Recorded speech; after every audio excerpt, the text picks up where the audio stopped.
اور نبی علیہ السلام اسلام کی دعوت دے رہے ہیں اور اللہ تعالیٰ کتنی مہربانی کر رہے ہیں. کیا کوئی ہم سوچے پڑے دشمن کے لیے ایسا کر سکتے ہیں؟ تو پھر شرط لگا دی.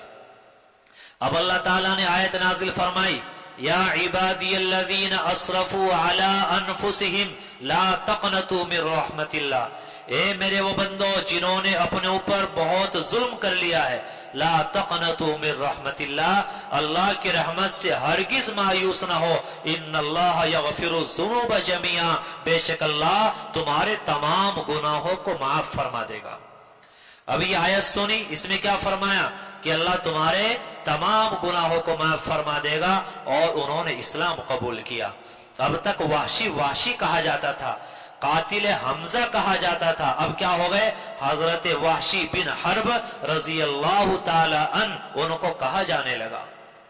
تو دیکھیے اللہ جب کسی کو اپنا بنانا چاہتے تو کہاں سے نکال کر کتنی شرطیں لگائی، کتنے بڑے گناہ کیے، پھر بھی اللہ نے ان کو اپنا بنا لیا. اور اسلام لانے کے بعد ایک شخص ہوا ہے مسیلمہ بن کذاب، اس نے جھوٹا نبوت کا دعویٰ کر دیا. حضرت ابو بکر صدیق رضی اللہ تعالیٰ عنہ نے اس کے خلاف جہاد کیا. تو حضرت وحشی کے ذریعے اللہ تعالیٰ نے اس مسیلمہ بن کذاب کو قتل کرایا، تاکہ میرا وحشی جب قیامت کے دن آئے تو اس پر یہ داغ نہ ہو کہ حضرت حمزہ کا قاتل ہے.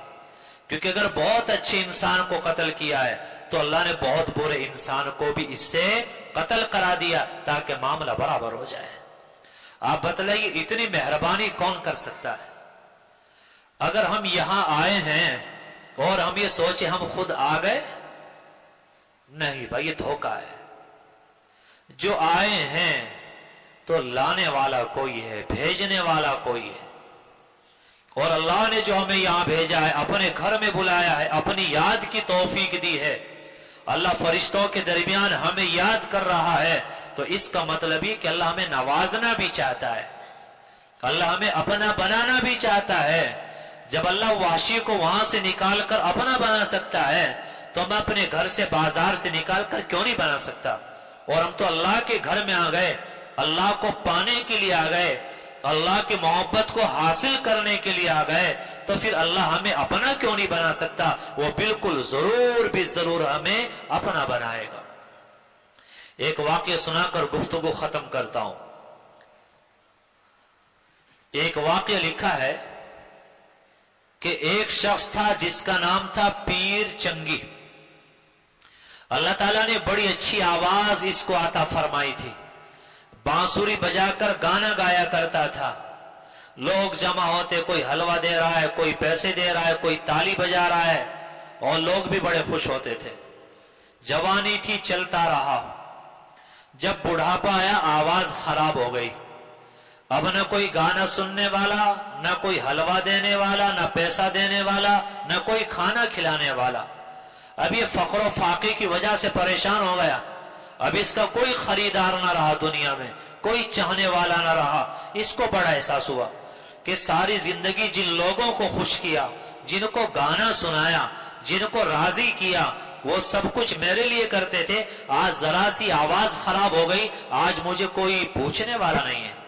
تو فقے کے عالم میں بھوک سے پریشان ہو کر بڑا بے چین تھا. قبرستان گیا اور کسی گڑھے میں جا کر لیٹ گیا اور کہنے لگا، اے اللہ، یہ تیرے بندے کیسے ہیں؟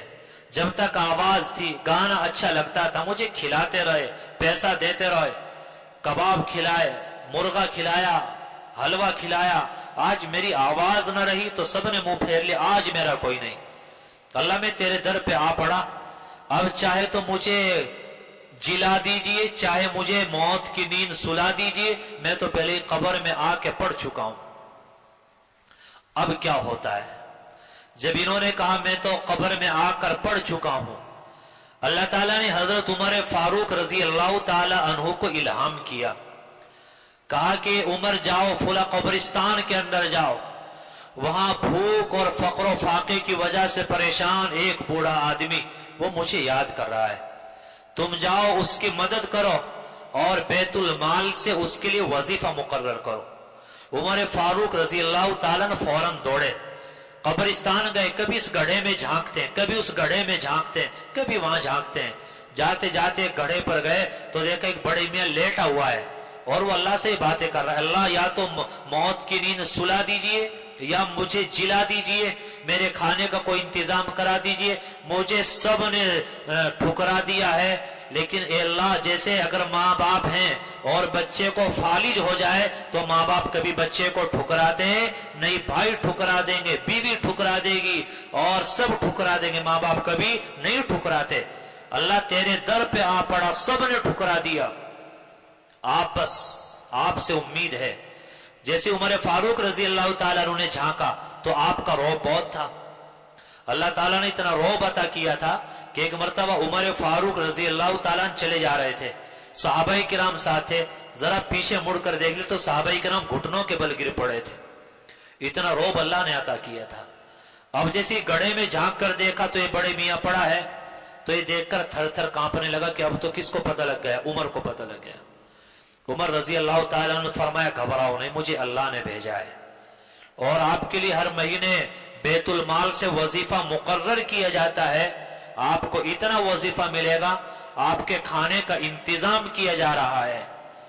اب اس کو آیا کہ دیکھو اللہ نے کیسی قدردانی کی, اللہ کو آج پکارا, اللہ نے آج اپنا بنا لیا, بانسری کو توڑا, فوراً اسلام قبول کیا اور بہت اونچے درجے کے پھر اللہ والوں میں بنا ہے. تو میرے بھائی, وحشی بن حرب جس نے حضرت حمزہ رضی اللہ تعالیٰ عنہ کو شہید کیا, اور یہ پیر چنگی کا واقعہ جو ابھی سنایا, ساری زندگی کہاں گزاری, معصیتوں میں, گانا گانے میں, گانا سنانے میں, اللہ کی ناراضگی کے کاموں میں. لیکن جب دل سے پکارا تو قبرستان, تنہائی, گڑھا, وہاں بھی اللہ نے سن لیا. اور صحابی رسول عمر فاروق رضی اللہ تعالیٰ عنہ کو ان کے پاس بھیجا. تو جب اللہ ان کی سن سکتا ہے, اللہ ہماری کیوں نہیں سنے گا؟ اللہ ان کو اپنا بنا سکتا ہے. آج ہم توبہ کریں گے تو اللہ ہمیں اپنا کیوں نہیں بنائے گا؟ میرے بھائی, وہ اللہ اپنا بنا لے گا. جب اللہ کسی کو اپنا بنانا چاہتے ہیں تو پھر اللہ تعالیٰ یہ اسباب بناتے ہیں, اللہ تعالیٰ اس طرح کے راستے بنا دیا کرتے ہیں. اب ظاہر سی بات ہے, اپنے گھروں سے آ کر, اپنے کام کاج کو چھوڑ کر, دوستوں کی محفلوں کو چھوڑ کر ہم جو اللہ کے گھر میں آئے, آپ بتائیے کیا اللہ نے ہمیں ویسے ہی بلایا یا اللہ ہمیں کچھ دینا چاہتا ہے؟ اگر اللہ کو محبت نہ ہوتی کیوں بلاتا؟ اللہ ہمیں اپنا بنانا نہ چاہتا تو یہاں بیٹھنے کی کیوں توفیق دیتا؟ یہ تو آرام کا وقت ہے, سونے کا وقت ہے, ہم بھی سو رہے ہوتے. تو مطلب یہ کہ اللہ ہمیں اپنا بنانا چاہ رہا ہے, اللہ اپنی محبت دینا چاہ رہا ہے. تو میرے بھائیو, ہم بھی اپنے دل کو اللہ کی محبت کے قابل بنا لیں. جیسے اگر برتن میں دودھ لینا چاہتے ہیں اور اس میں گندگی لگی ہے تو کیا دودھ والا اس میں دودھ ڈال دے گا؟ تو بھائی, ہم دل جو گندا ہے اس کو صحیح کر لیں, پھر اللہ کی محبت آ جائے گی, اللہ کا نور آ جائے گا, اور اللہ کی ولایت, اللہ کی محبت, اللہ کا قرب یہ ہمیں بھی مل جائے گا. توبہ کی ضرورت ہے. یہ واقعات اس لیے سنائے ہیں کہ اللہ تعالیٰ نے ایسے ایسے لوگوں کو اپنا بنا لیا, تو اللہ تعالیٰ ہمیں بھی اپنا بنا سکتا ہے. تو مایوسیاں چھوڑیں, لیکن ناجائز خواہشات کو چھوڑ دیں, گناہوں کو چھوڑ دیں, اللہ کی نافرمانیوں کو چھوڑ دیں. زیادہ عبادات ہم لوگ نہیں کر سکتے, نہ کریں, لیکن اللہ کے واسطے گناہ کرنا چھوڑ دیں, اللہ کی نافرمانی کو چھوڑ دیں, تو راتوں رات اللہ تعالی ہمیں بھی اپنا ولی بنائے گا. اللہ کہنے سننے سے زیادہ عمل کی توفیق